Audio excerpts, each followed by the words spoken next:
Hey everyone, it's Raheel. We've been talking a lot about Galveston lately, but did you know about its first settlers, the Karankawa tribe? I wanted to replay one of my favorite interviews from earlier this year when producer Carlignon Jones sat down with Absolem Yetzirah, a council member for the Five River Council and Karankawa native, to talk about how this forgotten tribe once freely roamed areas like Galveston Bay and Fort Bend County, what led to their persecution by Spanish Anglo Texans, and what the next generation of Karankawa youth are doing to be officially recognized as a tribe. It's Wednesday, April 19th. I'm Raheel Ramzanali, and here's what Houston is talking about. Absolem, welcome to CityCast. Hi, thank you for having me. Okay, so I want to talk to you about the history of the Karankawa tribe in Houston. So could you give me a short briefing on the history of the Karankawa in the Houston area, like Galveston Bay area, Fort Bend area? Well, in short, Karankawa people have been in Galveston for a very long time, spanning from here up into the San Antonio areas and stretching across towards Corpus Christi. Mm-hmm. So Karankawa people had the entire coast of Texas, Mm-hmm. just shy of reaching the Louisiana border. Oh, wow. And Karankawa oral history says that we were not originally from this place, from the coast of Texas, Mm-hmm. but that we were travelers. And our story says that we traveled to the place where we found no footprints. Mm. So that place would have been the coast of Texas, and then we began to live and settle along the coasts of Texas. And we have been there ever since, except for a point in time in history with Texas settlers and the Mexican government, Mm-hmm. where Karankawa people were hunted down and pushed out of Texas to benefit Texas settlers.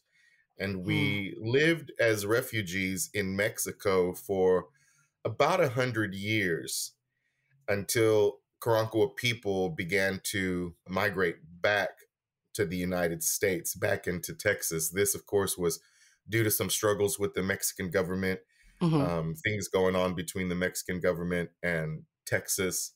And it wasn't until Texas was assumed by the United States that Karankawa people started moving back in full to Texas.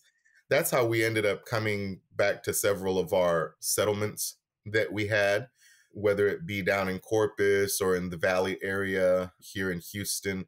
Most Karankawa people didn't fully return back to this area, the Houston area, until the late 40s, when those families started migrating back this way. Mm-hmm. And so that kind of leads into my next question, because most history sources claim that the Karankawa people had disappeared from Texas, the Texas coast in 1860 completely, like as if the tribe was completely extinct because of these problems with the Spanish and like assimilation, things like that. So do you feel like calling it an extinct tribe is an accurate depiction, or do you feel like it was just more so of a survival tactic? So the word extinct would denote that everything was wiped out, obliterated. Mm-hmm. And while that was very much the goal of Sam Houston and the rest of the Texas settlers to eradicate us, that wasn't what happened. Karankawa people, since the beginning of the history of settlers, colonizers, conquistadors, and explorers coming to the coast of Texas, Mm-hmm. have never been a friend to anyone who has come past that water. Mm-hmm. And history shows that. French, Spanish, English, we consider them all an enemy. And that was most of our relationship with the surrounding tribes as well. We had a very big thing. If you were not Karankawa, you were not trusted at Mm-hmm. all. We only trusted inside. With that, that always gave the notion that we were their enemies. So they eventually, in the end, like I said, they pushed us out. And where history shows that is that the last of the Karankawa members were pushed down towards the Corpus Christi area. Mm-hmm. And that was where they were forced with a very big decision. And that decision was, and that's where the tribe really split in half. Mm-hmm. The decision was, do we continue to be Karankawa or do we assimilate? Mm-hmm. And half of the tribe decided, well, we'll stay here in Texas and we'll assimilate. That means taking on Spanish last names or French last names, dissolving your entire oral history and picking up new. So a lot of families intermarried. They intermarried into Spanish or French families. Very few married into white families. And then the other half, those were the ones that lived for all those years in Mexico as refugees. They decided they were not going to be anything but Karankawa and that they would move to where they could settle and be themselves. That's something that was an issue with the Mexican government at that time through all those years, is they could not get Karankawa people to assimilate. So now coming back to the United States in those times, you could not identify as Karankawa. That was the other thing with those families. Was it dangerous to do so? It's very dangerous to do so. There was still a lot of inherited racism against Native American people, specifically Karankawas. It was things where people were fearing to go back because where they wanted to settle was already someone else's land and they didn't want any problems, you know. And in those times, you could get killed very easy and no one would bat an eye, especially if you were not white. Yeah. And so why do you feel like the racism was specific to Karankawa people? Because our tribe, unlike several other tribes in the United States, would not make treaties with Texas, with settlers, with anything like that.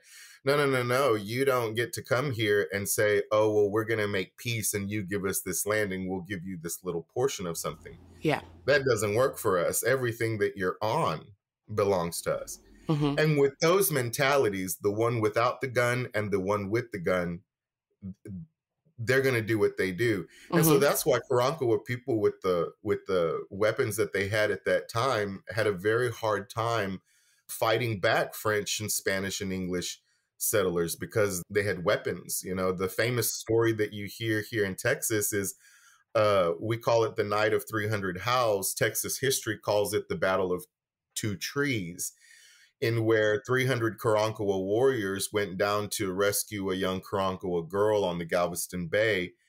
And the famed pirate Lafitte defeated those 300 warriors who only had axes and bows with a cannon. He was shooting cannons into the crowd of men. So there's no way to defeat that, you know. Yeah. So all 300 perished on that night. Oh, wow. And so that again is why there was so much hate and racism inherited and bred into people in Texas against Karankawa, because we wouldn't give up the land. Yeah. And so on that note, that's something else that I read about the Karankawa people, is that y'all don't have tribal lands and treaties or official recognition from the state or federal government because of this. So are y'all working to change that? Is that something that you want to establish? We're in a very interesting time right now with Karankawa people. As most people are coming to find out, we never were extinct, and our families and clans have always lived in secrecy. Several of us have lived together, knowing other clan members and families. And then the best thing about modern history now is the modern times is the internet and technology. Yeah.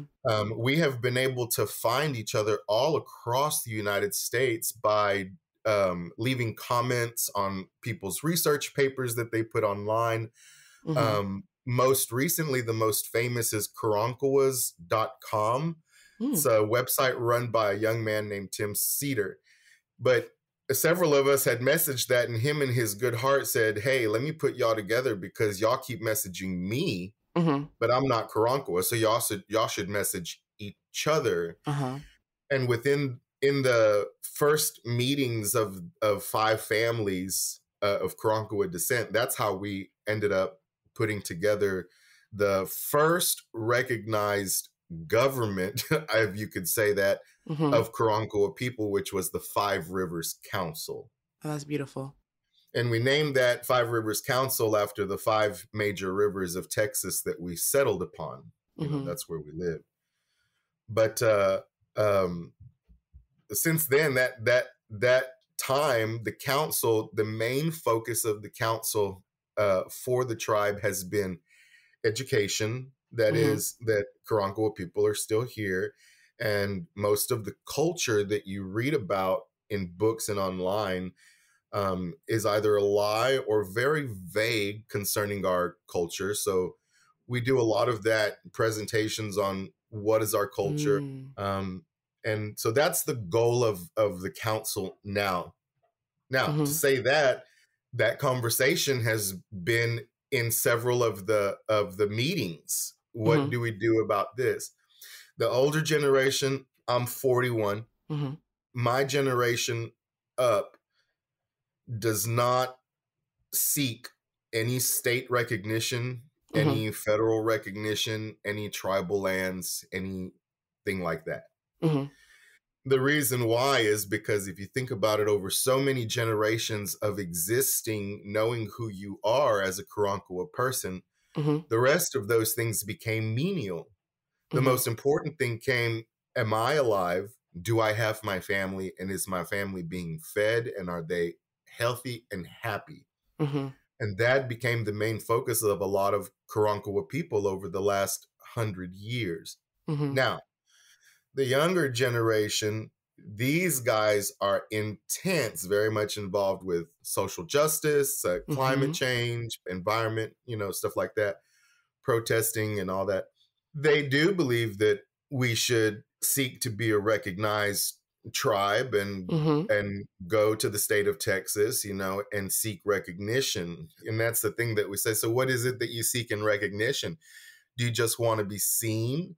Or do you want some sort of land or money? You have to think about that. Yeah. And the person that you're going to ask, being the state of Texas in the United States, how will they receive that? So it's kind of like a disconnect between the younger and the older generation on if you should seek it or not, basically. It's not really a disconnect. We agree. We support the younger generation. It then becomes a subject of choosing your battles wisely. And what is your purpose and your mission? Right now, we are the first council in close to 100 years.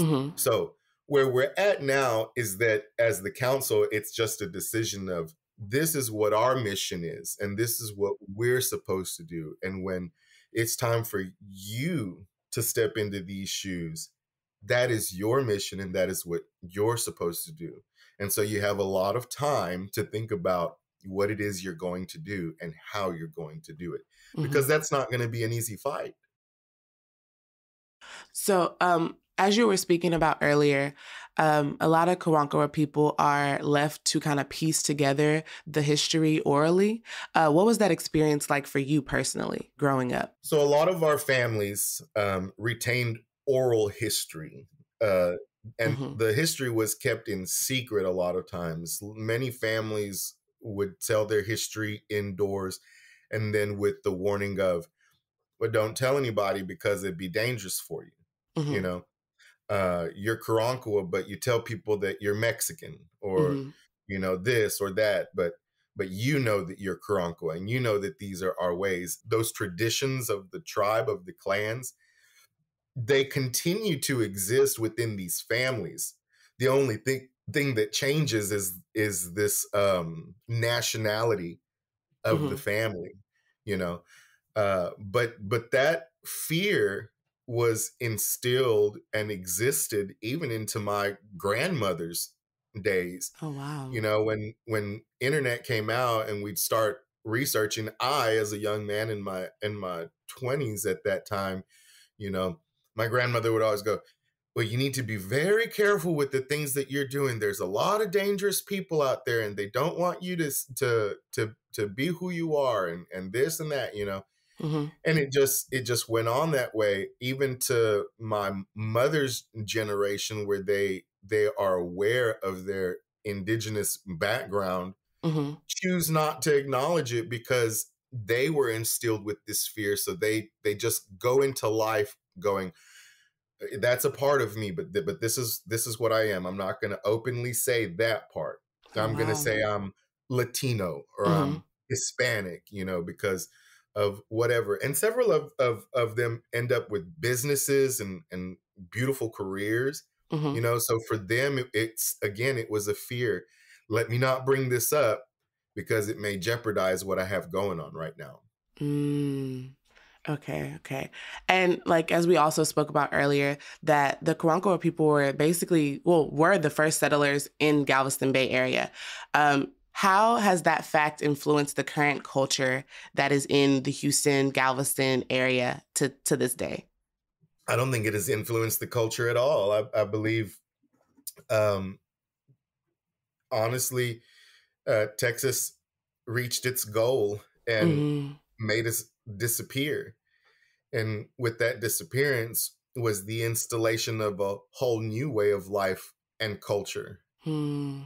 First of all, let's talk about Houstonians. Mm-hmm. Most Houstonians think that Sam Houston founded Houston. Yeah.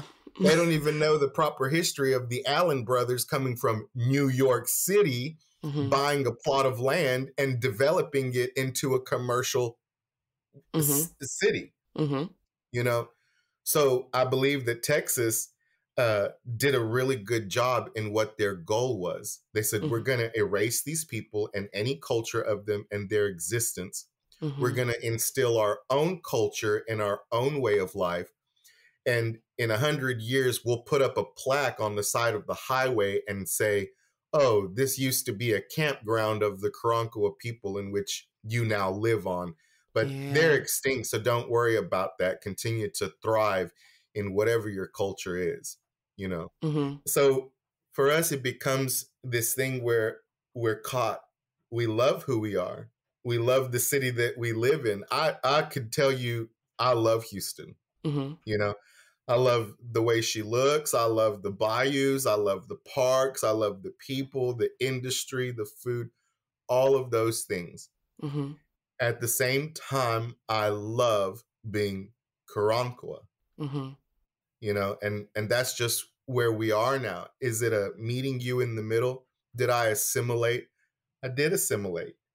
Mm-hmm. I speak English and I speak Spanish, and I'm barely now learning Karankawa language.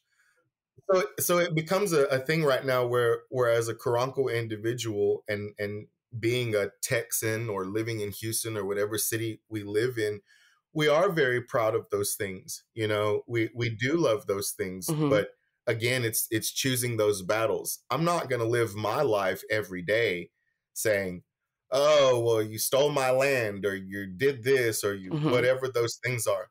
This is very true, and I'll never forget that history. Mm-hmm. But that is the history, and this is the present. And I have to determine what I'm going to do with the present to ensure that there is a future for Karankawa people that are coming up and who will be living in this modern world. Mm-hmm. How can people who want to experience the Karankawa culture do it in a respectful way? The best way you can experience Karankawa culture and do it in a respectful way is by being a friend to Karankawa people. Mm-hmm. That's part of the experience in the culture. We have met several individuals over this time, Mm-hmm. and they have come and they've sat with several of us at fires and prayed with us. That is the culture, learning to develop trust between two individuals, and how two individuals can share something that maybe they have to better each other. That's Karankawa way. That was our way from the beginning. Thank you so much for coming on to CityCast today. We really appreciate your time. Yeah, thank y'all so much for having us. That was producer Carlignon Jones with Absolem Yetzirah. To learn more about the Karankawa people, you can click on the link in our show notes. All right, before we go, have you been seeing a lot more vacancy signs at office buildings here in H-Town? Well, a new report from Yahoo Finance says Houston is leading the nation with 19% of all office space sitting empty, even though 60% of workers have returned to the office. How does that math work out? Well, the reason is because real estate developers took advantage of low interest rates during the pandemic and gave our city a building boom that it might not have needed. The report also compared major cities, and Dallas was second with 17.2%, New York was 12.3%, and Chicago came in at 15.1% of all office space sitting empty. That will do it for today. If you enjoyed today's episode, please leave us a review. That's the easiest way for you to support and help us grow the show. I'm Raheel Ramzanali, and I hope you learned something new.